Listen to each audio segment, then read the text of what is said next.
체르노빌 제2구역의 중심부, 한때 생명 없는 곳으로 여겨졌던 이곳에 과학자들은 조용히 몇 대의 카메라를 설치했습니다. 그들이 우연히 포착한 것은 놀라움 그 자체였습니다. 함께 살펴보시죠. 하지만 우리는 시간이 멈춘 듯했던 그 밤으로 돌아가야 합니다. 11시간을 바꾼 사건. 1986년 4월 26일 밤 체르노빌 원자력 발전소의 사호기에서 사고가 발생했습니다. 강력한 폭발이 구조물을 파손시키고 열과 방사선을 대기로 방출했습니다. 곧 보이지 않는 구름이 인근 프리피아트 마을을 덮었습니다. 주민들은 혼란 속에 깨어났습니다. 어떤 이들은 이상한 빛을 보고 화재로 착각했습니다. 아침이 되자 대피가 시작되었습니다. 수천 명이 잠시 집을 떠나라고 통보받았지만 많은 이들이 돌아오지 못했습니다. 집은 그대로 방치되었고 침대 위에는 장난감이 놓여 있으며 식탁 위에는 접시가 그대로 남아있고 교과서는 여전히 펼쳐져 있었습니다. 이제 바람은 깨진 창문을 통해 지나가며 오직 침묵만을 실어 나릅니다. 발전소 근처의 소나무 숲은 하룻밤 사이에 색이 변했습니다.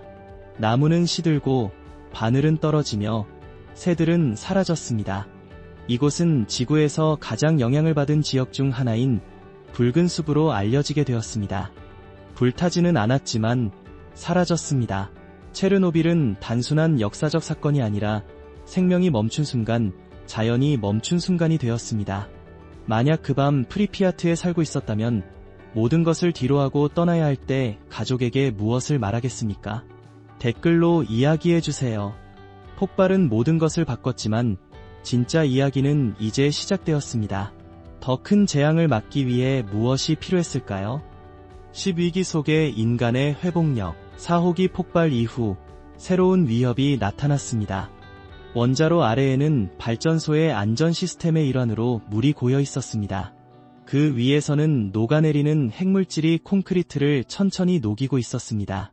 만약 그것이 물에 도달했다면 강력한 증기 폭발이 일어나 복합체를 파괴하고 유럽 전역에 방사선을 퍼뜨릴 수 있었습니다. 3명의 남자, 알렉세이 아나넨코, 발레리 베스팔로프, 그리고 보리스 바라노프는 이를 막기 위해 자원했습니다.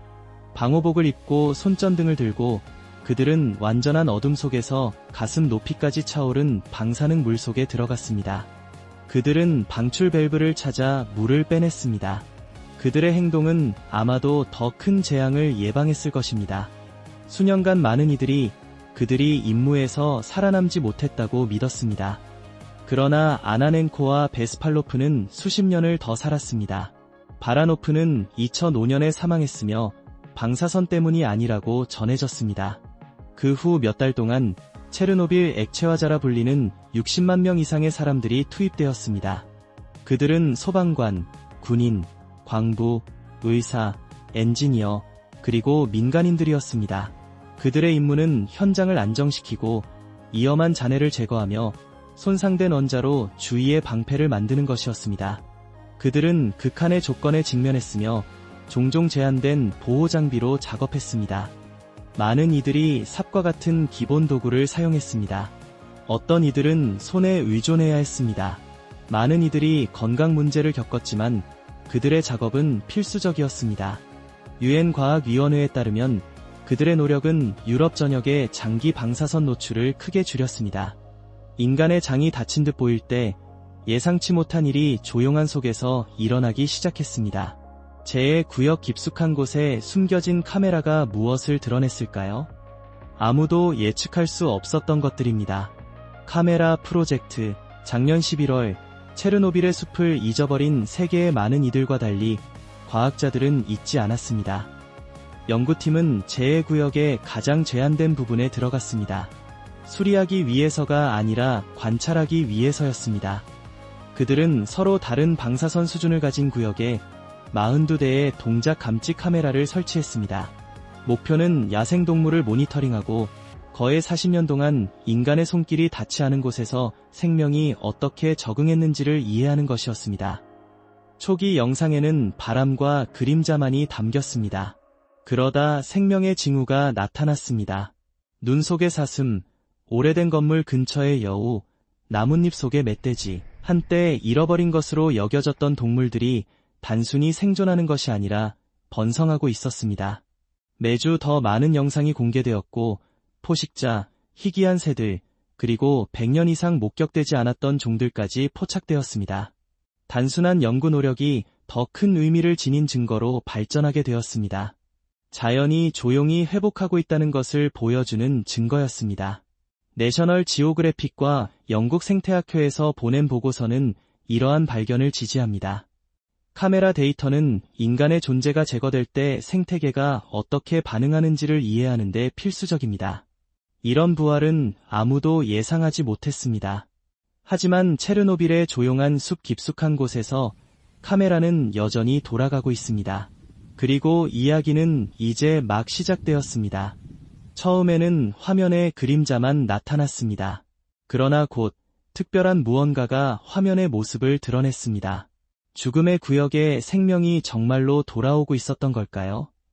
탐험하기 전에 여러분 모두에게 특별한 요청이 있습니다. 만약 여러분이 저를 도와주실 수 있다면 알림벨을 눌러주시고 구독 버튼을 눌러주세요. 이 채널에 큰 도움이 됩니다. 그렇게 해주시면 저는 여러분을 위해 이쇼를 더 나은 방향으로 발전시키기 위해 모든 노력을 다하겠습니다. 약속할게요. 8. 숲이 다시 숨을 쉽니다. 그것은 그림자로 시작되었습니다. 그리고 이내 나뭇잎 사이로 코를 비비며 부서진 울타리 근처에서 땅을 파고 있는 멧돼지가 나타났습니다. 곧 카메라는 더 많은 것을 포착했습니다. 건물 사이를 돌아다니는 여우들, 가로등 아래의 사슴들, 자유롭게 돌아다니는 늑대들. 한 장의 사진에는 작은 발자국과 큰 발자국이 찍혀 있었고, 이는 핵재앙의 잔해에서 태어난 새끼들의 증거였습니다. 과학 보고서와 체르노빌 생물권 보호구역의 데이터에 따르면 카메라는 10종 이상의 포유류와 적어도 5종의 새를 기록했습니다. 그중 일부는 수십 년간 목격되지 않았던 것들입니다. 회색 늑대의 개체수는 단순히 안정적이지 않았습니다. 번성하고 있었습니다. 조지아 대학교와 TRE 프로젝트의 연구자들은 놀랐습니다. 그들은 감소나 질병을 예상했지만 대신 높은 방사선 구역에서도 강한 야생 동물 활동을 발견했습니다. 체르노빌은 야생 동물의 피난처가 되고 있다고 제임스 비즐리 박사는 말했습니다. 인간이 사라지자 자연이 돌아오고 있었습니다. 어둠 속에서 빛이 반짝였고 뿔은 아침 이슬을 머금었으며 곤충들이 윙윙거렸고 생명은 조용히 경고 표지판과 철사 뒤에서 다시 시작되었습니다. 하지만 가장 놀라운 모습은 아직 다가오지 않았습니다. 한때 잃어버린 것으로 여겨졌던 생물들이 다시 조명을 받을 준비를 하고 있었습니다. 생명이 사라졌던 곳에서 멸종이 되돌려지면 어떤 일이 벌어질까요? 희귀종들이 수십 년 만에 돌아옵니다.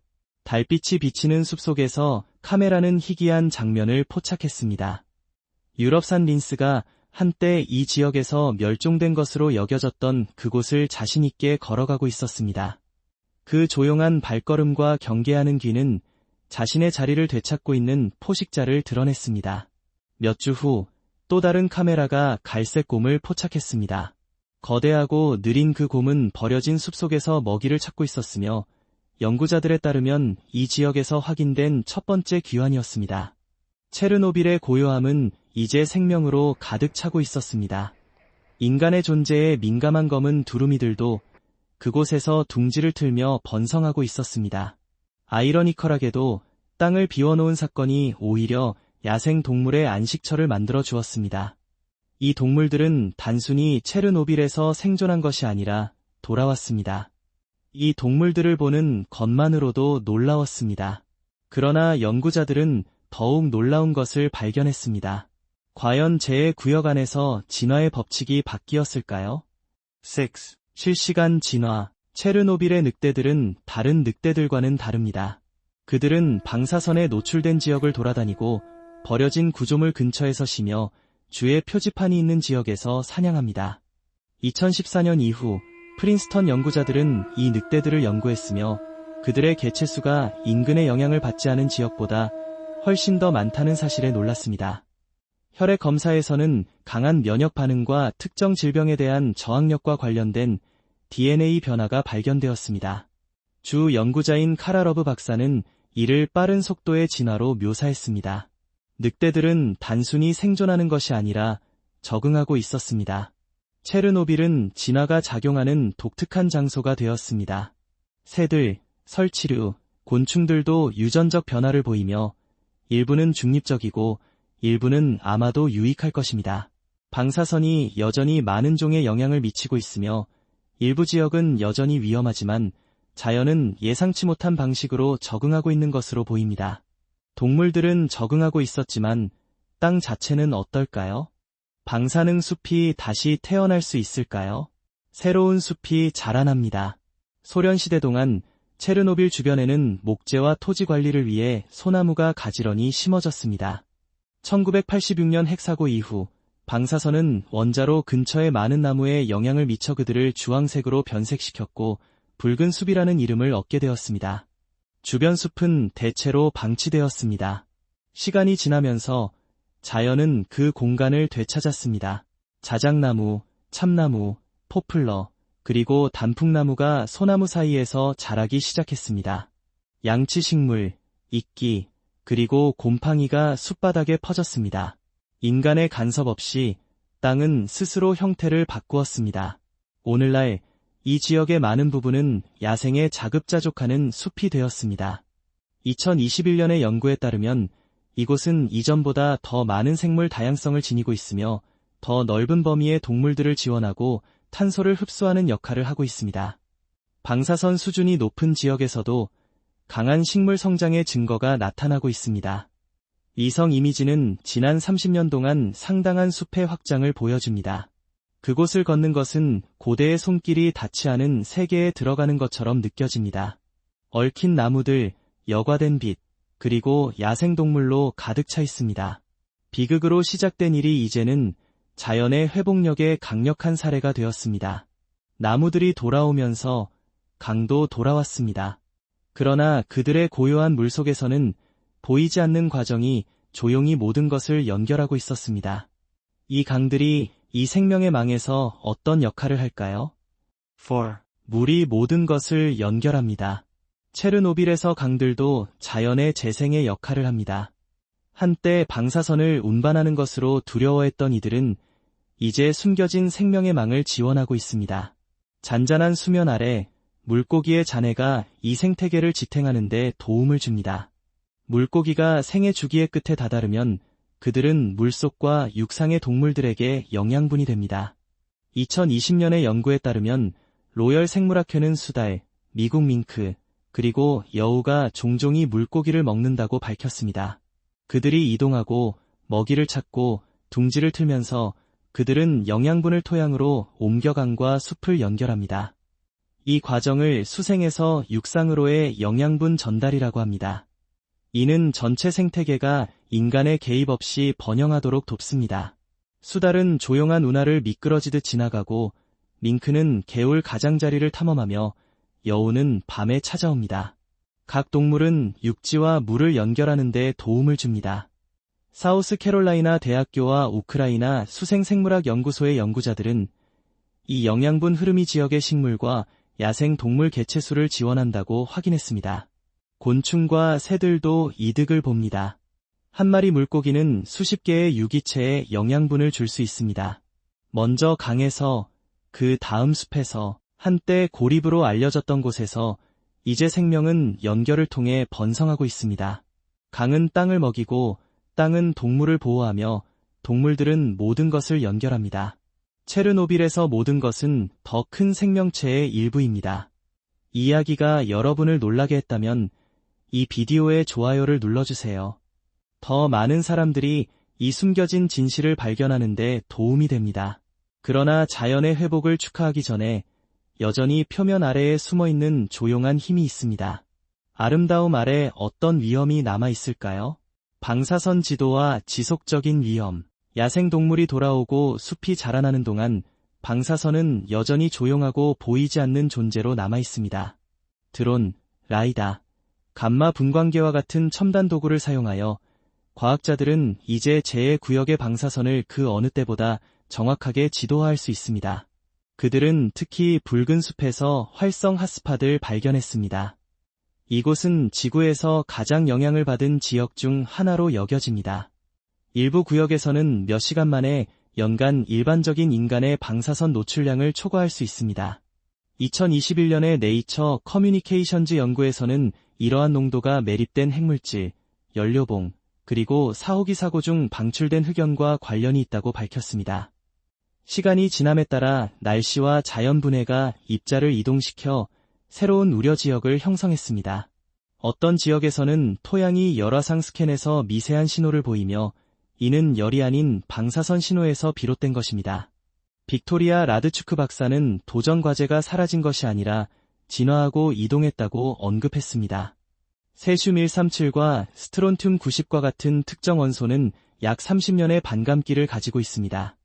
플루토늄 23구는 2040년까지 지속될 수 있습니다.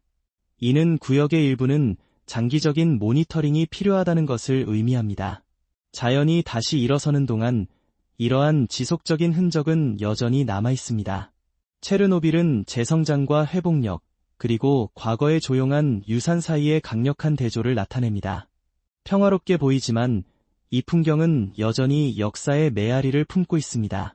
이러한 위험에도 불구하고 세계는 다시 체르노빌을 주목하기 시작했습니다. 그러나 이 갑작스러운 관심의 원인은 무엇일까요? 2. 미디어의 조명과 인간의 호기심. 수년 동안 체르노빌은 대중의 관심에서 사라졌고 주로 과학자들과 역사학자들만이 방문했습니다. 그러나 2019년 HBO 시리즈 체르노빌이 다시 주목받게 했습니다. 자레드 해리스가 발레리 레가소프 역을 맡아 사건과 그 여파를 감정적으로 재구성했습니다. 이 시리즈는 10개의 에미상을 수상하며 체르노빌에 대한 세계적인 관심을 다시 불러일으켰습니다. 그해 관광은 거의 40% 증가했으며 전 세계에서 사람들이 재해 구역을 방문했습니다. 그들은 프리피아트를 거닐고 버려진 놀이공원의 대관람차를 보며 이제는 사호기를 덮고 있는 강철 구조물을 바라보며 이곳의 유산을 더 잘 이해하고자 했습니다. 많은 이들이 예상치 못한 점은 대조였습니다. 잔해 속에서 야생동물이 돌아오고 숲이 자라며 고요함이 자리를 잡았습니다. 사람들은 역사를 목격하기 위해 왔지만 동시에 회복의 징후를 발견했습니다. 기자들, 영화 제작자들, 콘텐츠 제작자들이 뒤따르며 연구를 흥미로운 이야기로 바꾸었습니다. 다시 주목받게 된 이 현상은 체르노빌의 지속적인 환경적 및 인간적 영향을 알리는 데 도움이 되었습니다. 결국 이야기는 체르노빌을 세계에 재소개하는 데 도움을 주었습니다. 역사, 회복, 그리고 회복력이 나란히 존재하는 장소를 보여주었습니다. 모든 헤드라인과 섬뜩한 이미지 뒤에서 더 깊은 무언가가 펼쳐지고 있었습니다. 체르노빌은 우리에게 생명과 생존에 대해 무엇을 가르쳐 줄까요? 새로운 이해, 방사선은 사라지지 않았습니다. 여전히 체르노빌의 토양, 나무, 그리고 건물에 남아 있습니다.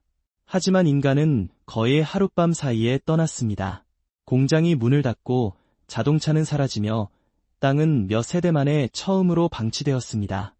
처음에 과학자들은 생명이 돌아올 수 없다고 믿었습니다. 방사선이 너무 강해 보였기 때문입니다. 그러나 도로와 사냥, 소음이 사라지자 자연은 서서히 회복하기 시작했습니다. 새들은 지붕 위에 둥지를 틀고 늑대들이 돌아왔습니다. 식물들은 포장지를 뚫고 나왔습니다. 강은 맑아졌습니다. 숲은 울창해졌습니다. 먹이사슬은 인간의 간섭 없이 한 걸음씩 다시 구축되었습니다. 이 변화는 과학자들과 생태학자들이 오랫동안 고수해온 생각을 재고하게 만들었습니다. 사이언티픽 아메리칸과 유엔 환경 프로그램에 따르면 체르노빌은 인간이 물러설 때 자연이 어떻게 반응하는지를 보여주는 실제 사례가 되었습니다. 방사선은 여전히 위험을 초래합니다. 일부 종은 영향을 받습니다. 다른 종은 돌아오지 않을 수도 있습니다. 그러나 인간의 영향이 줄어들고 산업이 사라지며 오염이 없어진 결과 자연은 회복할 공간을 찾았습니다. 체르노빌은 이제 단순한 역사적 장소가 아닙니다. 생태적 회복력의 상징으로 자리 잡고 있으며 시간이 지나고 공간이 주어지면 자연은 스스로 회복할 수 있다는 것을 조용히 일깨워줍니다. 여러분이 체르노빌에서 사용된 것과 같은 숨겨진 카메라를 지구 어디에나 설치할 수 있다면 어디에 두고 싶으신가요? 그리고 무엇을 보고 싶으신가요? 오늘의 비디오가 흥미로웠다면 좋아요 버튼을 누르고 제 채널을 구독해주세요. 여러분의 지원은 저희에게 매우 중요합니다. 화면에 나타나는 다음 비디오도 꼭 확인해보세요. 여러분이 좋아할 만한 콘텐츠를 가져올 것입니다. 다음에 탐험하고 싶은 나라에 대한 댓글도 남겨주세요. 시청해주셔서 감사합니다. 다음 비디오에서 뵙겠습니다.